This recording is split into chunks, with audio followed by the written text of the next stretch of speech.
One more example. Write a C program to find out summation of n elements integer array using user defined function. N elements integer array. Here the array size is not fixed. Let's do it.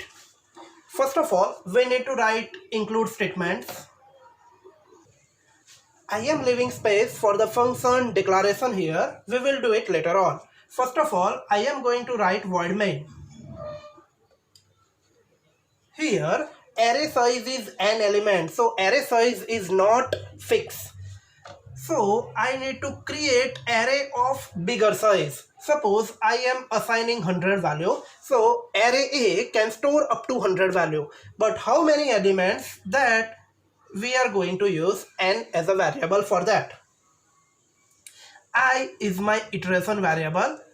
Okay, we want to input our array, so that first of all we need to know the size of the array, that is an element. So I need to enter value of n variable.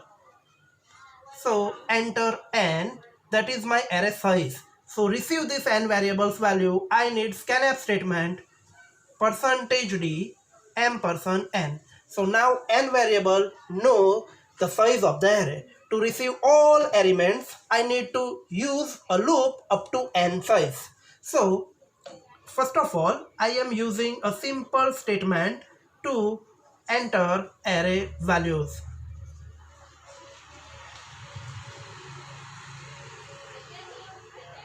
Now to receive this all array values, I need to use a loop. So my loop variable is I. Array always start with the 0 index, so I am writing 0. And our array size is up to n elements, so I write n here and I plus plus.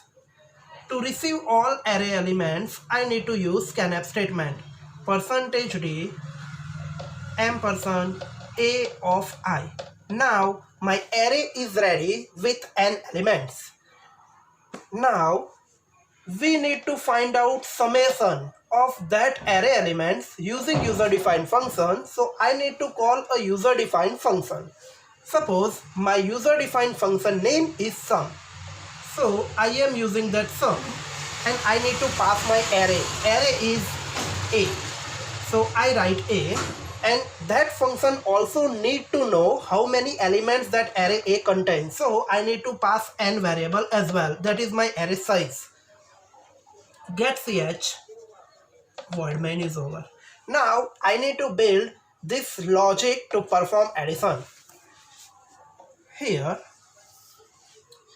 void function name is sum.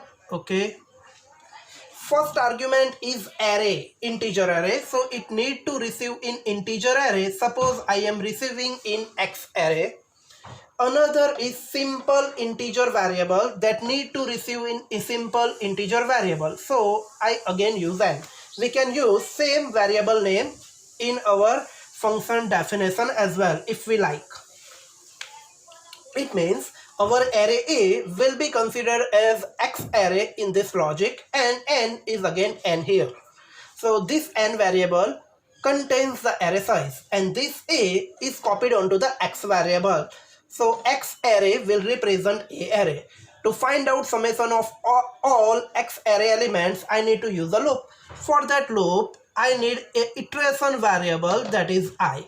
Also, I need to find out summation. For that summation, I am going to use s variable as 0. I need to use loop for finding summation. So for I is equal to 0, I less than our array size is n, and I plus plus. Here x of I will represent each array element. When I will be 0, x of 0 will give me first element. When I is increased to 1, it will give me first element. When I is increased to 2, x of 2 will give me third array value. So I just need to add that values. So adding that values, I use s is equal to s plus x of I logic. So my all array elements will be summed into s variable. So my logic is nearly over. So I need to just give the answer with the s variable. So just use printf statement. Printf, I write sum is equal to %d and my answer variable is s. Our program is nearly okay, but we need to write this definition as a declaration before the void main function. So I just need to copy this line. Void, our function name is sum, our first argument is integer array, so we need to write integer and it is array, so use array symbol. Next argument is simple integer variable, so we just need to write integer only.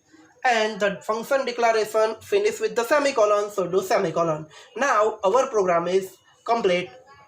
Hello friends, if you like my video, please subscribe my channel and don't forget to press bell icon so I can give you more and more updated videos. Thank you very much.